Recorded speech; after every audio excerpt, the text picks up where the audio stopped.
Hello, Anna and Sierra. I want to start by saying that I love you both very much. I have been trying to get to the point of being able to talk to you about something that I'm going to try to get right to with not a lot of preamble. Um, Maybe you already know. I don't know, but we haven't talked about it. And if you don't know, I want to tell you finally here. 3 years ago today, the day after Labor Day, got some. I had a very difficult discovery. I found out that my shipping container had been stolen. That sounds absolutely crazy, I know. I went to where I had been given permission to store it in Martinsville, Indiana, when I was working at the um, retreat center. And after I was not there anymore, it was still in Martinsville, and I would visit occasionally to get things out of it or whatever. And I was stopping after being down in Bedford on the day after Labor Day, and um, went to the location, and literally a not 8 or 9 ton shipping container and 90% of my belongings was gone. And um, it just about did me in. Uh, Briefly, I had a massive anxiety attack to the point of just not knowing um, what to do, what I was going to do, if if uh, if I was going to survive. And the hardest part about that was that's where I had the cards that I did for you, and they're gone. And it's really heartbreaking. Um,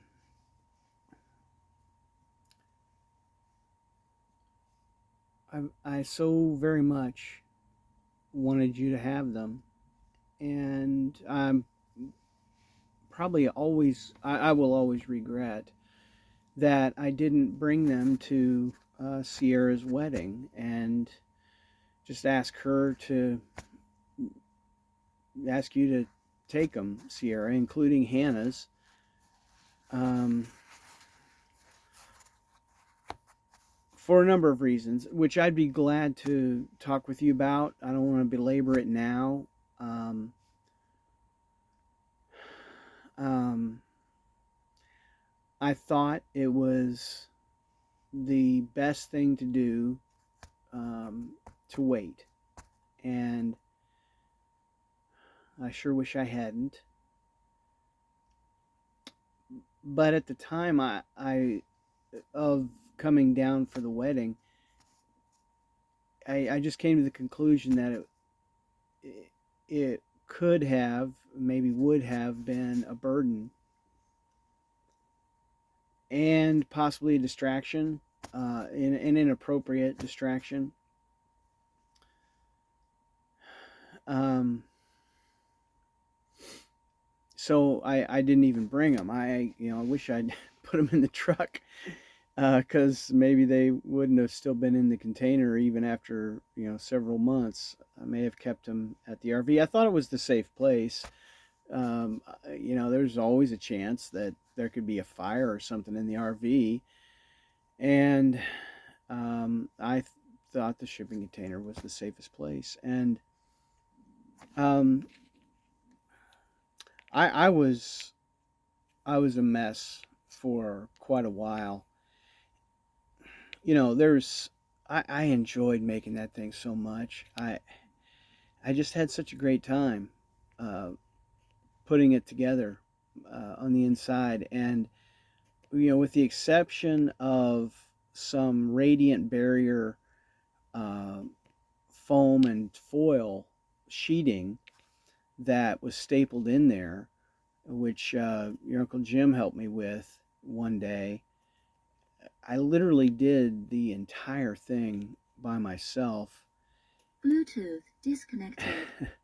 And used a lot of materials that I'd been saving for a long time, including the that old wood that was the Emmanuel College library bookshelves that they were just basically going to trash when they put in metal shelves. And I mean, that stuff was 50, 75, I don't know how many years old.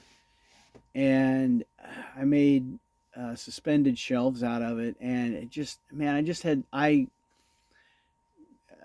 had just had such a great time building it, and I was so much looking forward to eventually getting it settled in one place, and kind of making it the start of kind of a tiny house setup that I thought was very practical and economical. I made it and insulated it so that um, pretty much everything I had in there that I intended to keep long term in there was weather protected, but it didn't have to be temperature controlled. CDs and movies and books and stuff, as long as it was relatively cool and dry. I didn't need to be heated or air conditioned or anything like that. And I had like 3-inch foam on the insides, and what was it? 3 by. It was well. Anyway, um, I I estimate that between tools and furniture and this and that I had kind of gathered together, and um, books that I had, many of them I'd had since I was young, that I had annotations in and notes, and they were kind of a marker of different times in my life and different uh, time, what I had thought at certain ages in my life and that kind of thing. Oh man, I was so much looking forward to being an old man, going through and looking at stuff that I had written in the margins of books, when I was 50 years younger or whatever. Um, but for a while, I was pretty much emotionally, almost physically paralyzed, because I didn't know what had happened. I didn't know how possibly, you know, the guy that moved it for me, I gave him an estimate when I paid him, when I contracted for it, with the company that I did, and I thought it was about maybe 12,000 pounds, but the guy that moved it said, "Oh no, it was way more than that." So, like I said, maybe 8 or 9 tons, maybe 16 or 18,000 pounds, and how in the world could that be gone? I am maybe here after 3 years. I'm able to laugh about it some, but I mean, I was I mean, I was pretty much worthless for weeks, and just, I mean, there were days like I felt so grateful for God's blessing that in the few days, the first few days after, because literally I was going to work. I was able to keep going to work every day. Um, and my boss was, he's not a particularly sensitive guy or whatever, but he he gave me space to just basically be totally blank, emotionless, and just try to go out and work. And I mean, I literally, for days, I was praying for every step. I mean, I just, please, can I just keep going one more step?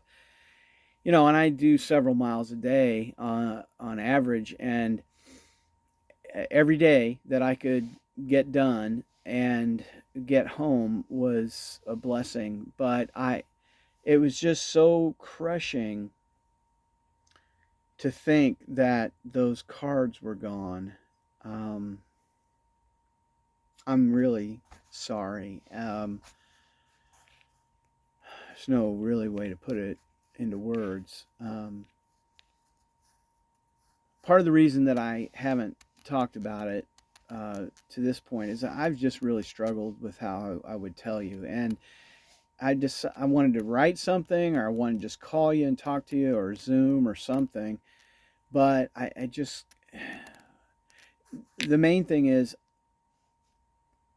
I, there were so many things going on in each of your lives that I thought, well, I just couldn't see how to add it to whatever challenges or, difficulties, or even, good things that were happening in your lives. And it didn't find a time in my mind where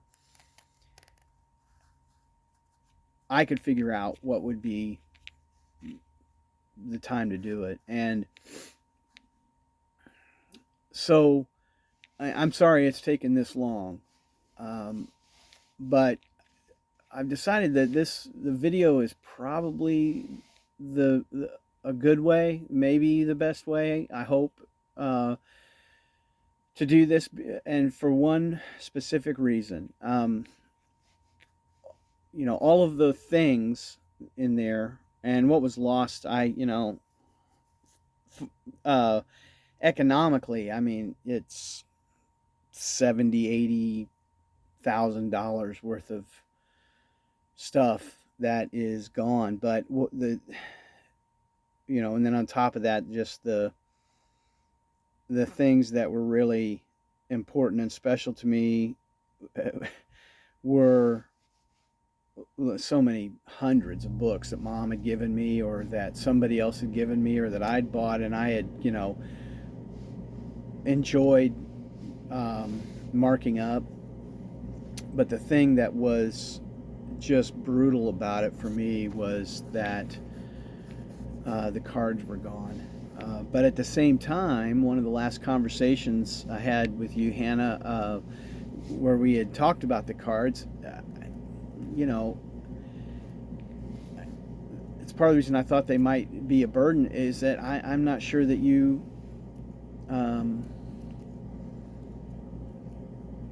I'm not sure how you felt about them. And the reason I'm doing the video is because I want it to be personal. I want you to see me if it can, but I don't want you to have to feel anything but what you feel about this situation, about the cards being gone. I mean, you don't have to care about them the way I did and do, and you don't have to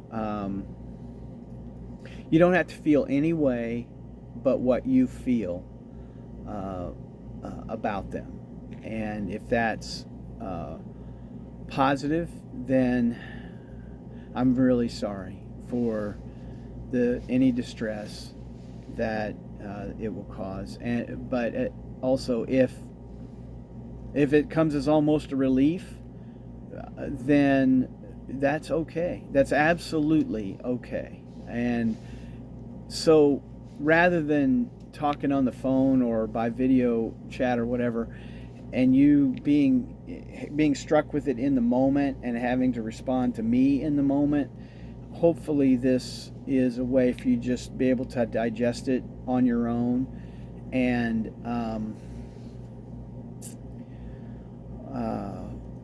have whatever response to it that is right for you.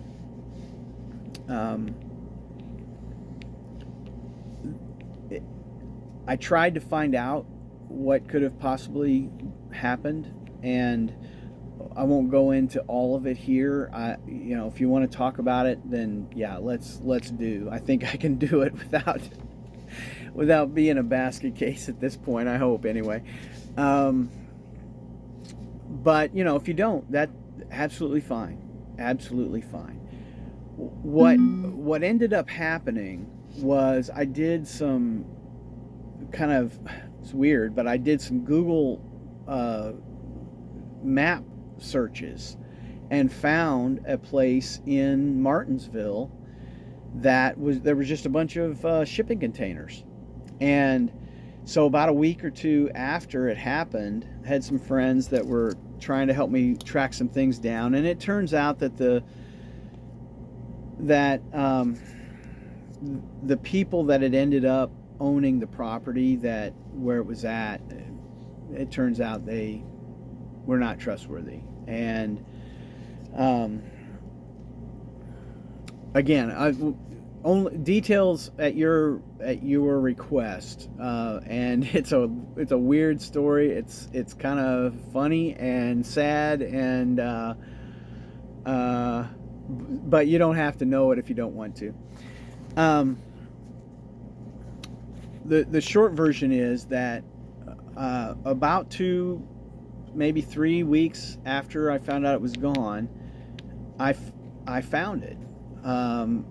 And this shipping container place in Martinsville had it. And I thought, oh, it's incredible. What a blessing. I found it.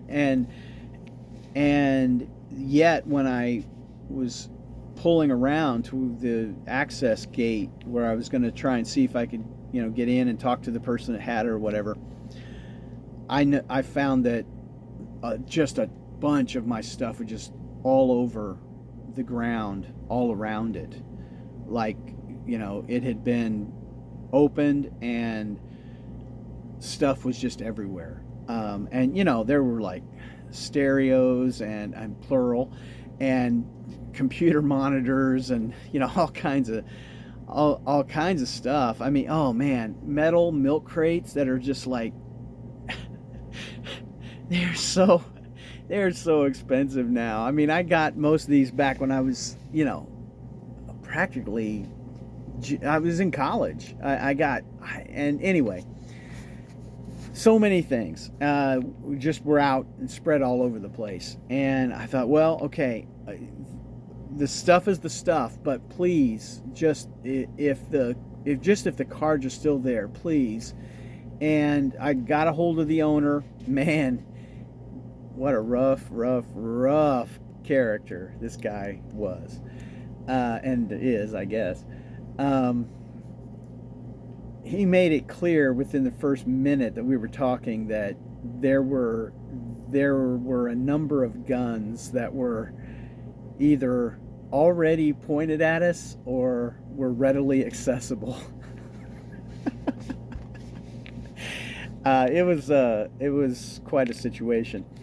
And what it came down to was that the people that had the property, the man I had originally made the deal with had passed. He'd been sick, and he had died, and they were his kids and son-in-law or whatever.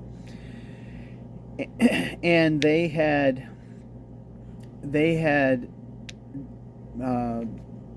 not told the truth. They had sold it as if it were their own after evidently breaking into it. This is one of the artifacts I have. This was the lock that was on it, and I found this at the shipping container place next to the shipping container. And so I have no idea if it had been broken into, and ransacked before the guy bought it as basically scrap, as abandoned. That they assumed that they could say that it was abandoned, and that supposedly I didn't have any rental to pay. It was just the guy said I could leave it there, but his son-in-law sold it as if I had not paid my rent. And so this guy, I mean, I had a friend who's in the state police and everything, and he was trying to help me out. And it's like he said, "Well, I don't think there's anything we can do." And but I talked to the guy, and what it came down to was that I could basically ransom some of the stuff that was left, and I ended up trading probably about $5,000 worth of guns to get back what I could, not the container itself, but some of the stuff inside. It's just one of those things. There's so many movies that I ended up getting back. There's so many uh, kind of peripheral things that didn't. It's like, well, it's so great that I found it, and it's a blessing, and it's great to get some of the stuff back, and it's kind of ridiculous that I'm having to buy my own stuff back.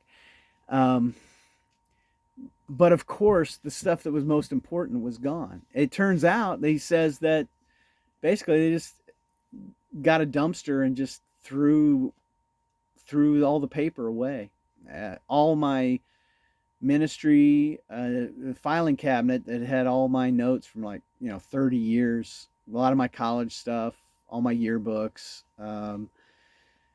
most of the good books, like this C.S. Lewis collection that mom had given me stuff, like 3 or 4 different versions of most of Lewis's stuff, a lot of them with different covers, UK prints, copies. So they had different covers, and maybe they were different versions stuff. I mean, it's just it's crazy, and very sad. Um, but it turns out that there was enough stuff, just enough stuff left, including a few um, really valuable comics and some other things, that it made sense to try and salvage what I could. So uh, I did get some stuff, but the most important thing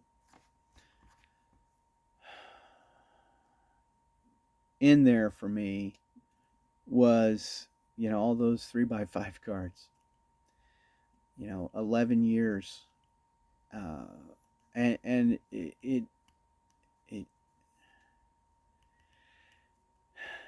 yeah. Um, and that includes stuff like that Debbie Stockberger and others that would watch you while we'd go on trips or mission stuff or whatever. When you would stay over with them, I mean, they were so faithful in doing cards for you guys. And um, anyway, uh, I'm so sorry that I wasn't able to um, keep them safe long enough for you to have them. There's, there are some personal reasons why it matters to me a great deal, um, but I just wanted you to have them, uh, and I didn't want them to be a blessing to you. And so if things had developed to the point that they weren't going to be, then, as I say, um, you don't have to feel any way about it other than how you feel. Um, but it's been a difficult thing for me to know how and when to tell you about it. Um, and I guess all I can do at this point is again say I love you very much. I wanted you each to know that every day from the day, well, before, but from the day you were born, every day, um, the most important thing for me as a dad, as a minister, was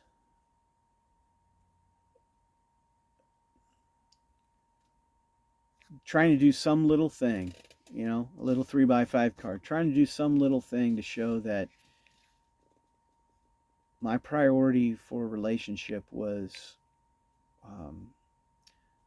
was our family and each of you personally. And uh,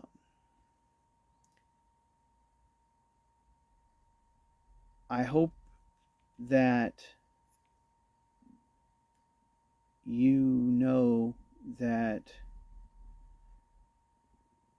that was the purpose of it. Um, whatever baggage, and I'm sure there is some, but whatever baggage there might be with them, with the thought of them, that was my hope anyway, was that you would know that while I was off doing stuff for other people's kids in youth ministry or whatever, that my real priority was to um, put you girls at pretty much the highest place in my priorities for each day.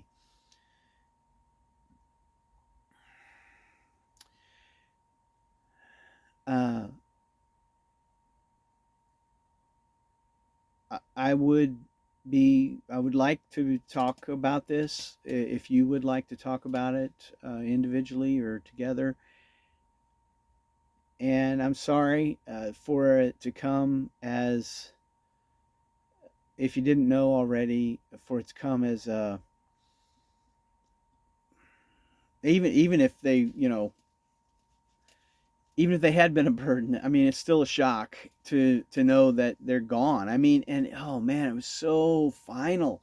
It just, can I begged the guy, can I just tell me the dump that the company took the dumpster to? I mean, I'll go look through the trash if I could just find, you know, anything. And this guy, man, what a case. Oh my goodness. Um it didn't happen. I There was no recourse. They were gone. And uh many of the things that I thought, were kind of maybe gonna be my setup for, the rest of my life or whatever. All that stuff was gone too. And I've been trying to figure out ever since, what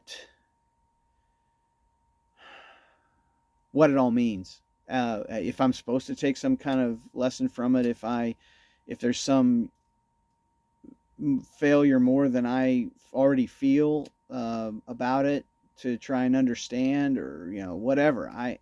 I'm stumped. I mean, I'm completely stumped. It's one of those weird things where I had just I had just figured out what I was going to do. I had found a place where I could move it up here to Greenwood, and I tucked the money away, and I was literally the next week I was going to move it, because I had decided that I could basically just start eBaying a ton of stuff.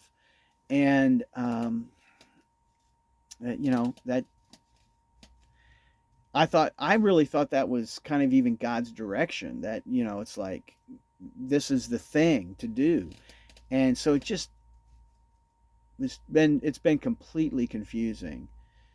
to know what the next step should be. I mean, how many of my choices have turned out to be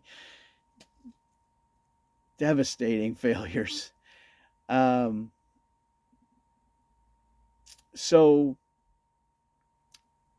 this is the really interesting part where I think there's something something about my relationship with God that is part of this, because it happened, that Labor Day weekend of 2019, and that was the weekend that Hurricane Dorian hit the Bahamas, hit one of the islands of the Bahamas. And I remember, it's like, I thought it was Friday night, but I looked it up and it said it hit Sunday. But anyway, on Friday night, they were talking about this thing coming in, and I think I was seeing pictures then of just like villages, of these ramshackle huts just flattened.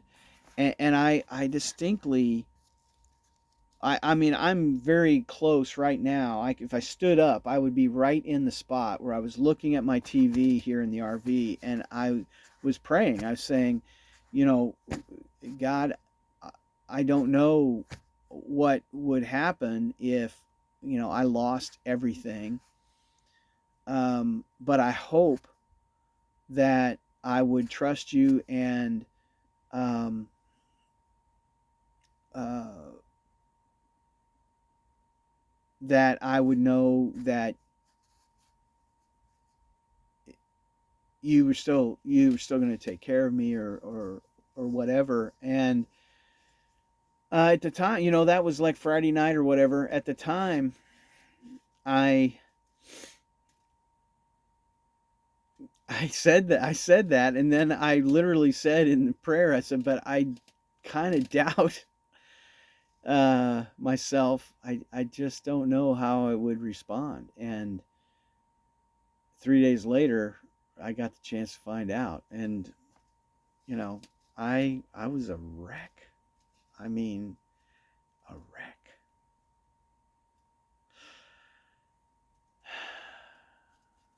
And so that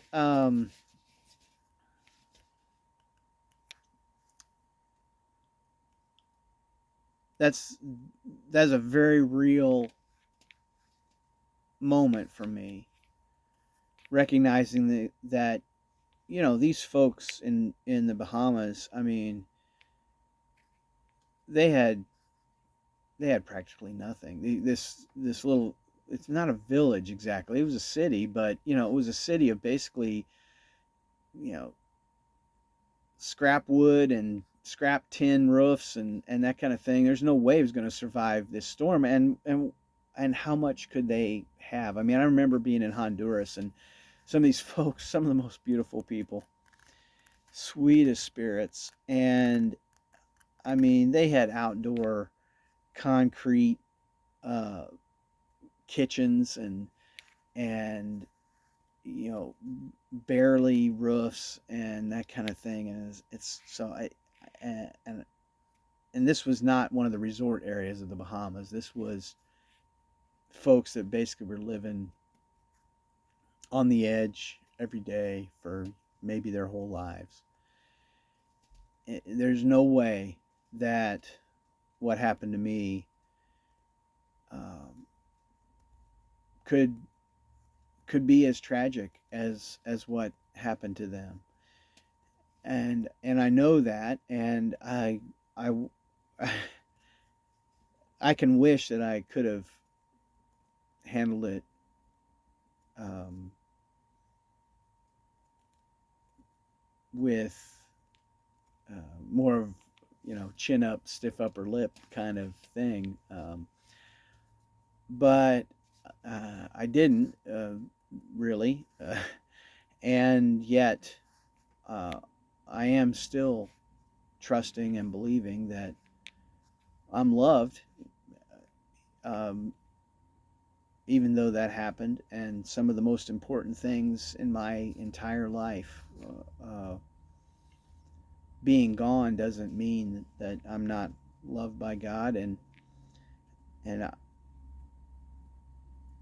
and I certainly believe that you're dearly loved by God, and I wanted the cards to be a way to know that how you were and are loved by me, but uh, I missed my chance to give them to you. And again, I'm sorry about that. And I'm sorry to have to also be telling you, but um,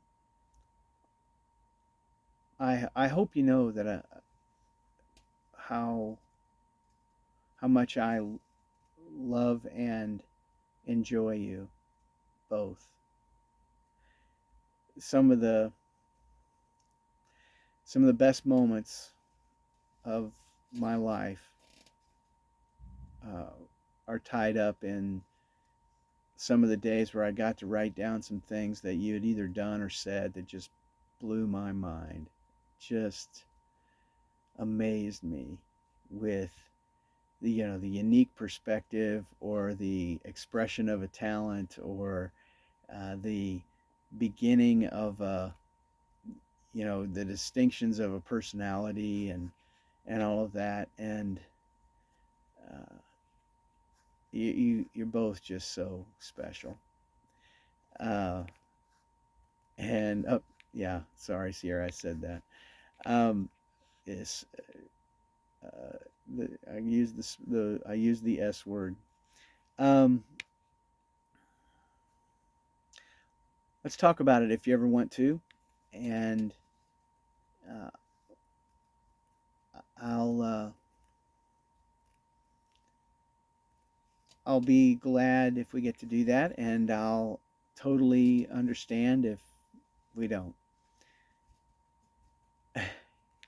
Sierra, I don't know if you remember, but when I was there, I think for Christmas, maybe no, maybe it was the wedding. I don't remember for sure now, but when I found Kierkegaard's Fear and Trembling on your bookshelf, uh, part of the reason I reacted so uh, emotively, I don't know if that was weird to you or not, but part of the reason I reacted like that is that I was thrilled, absolutely thrilled that you had, a few of my books that I had, marked up. And Fear and Trembling is, it was Kierkegaard's Fear and Trembling is like, wow. I remember like exact places in the house in Murfreesboro when I was doing the cards, um, that where I was reading that book and where I was marking in it. And uh, any little scrap like that just uh, was something made me very happy. And so I'm really glad for that book and any others that you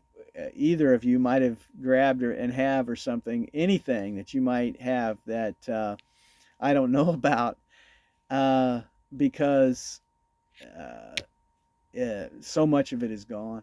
And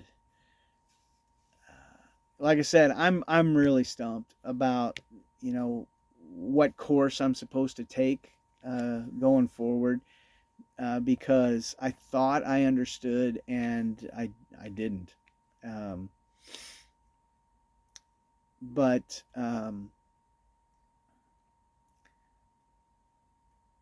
please know that every time I did one of those cards, it was such a pleasure to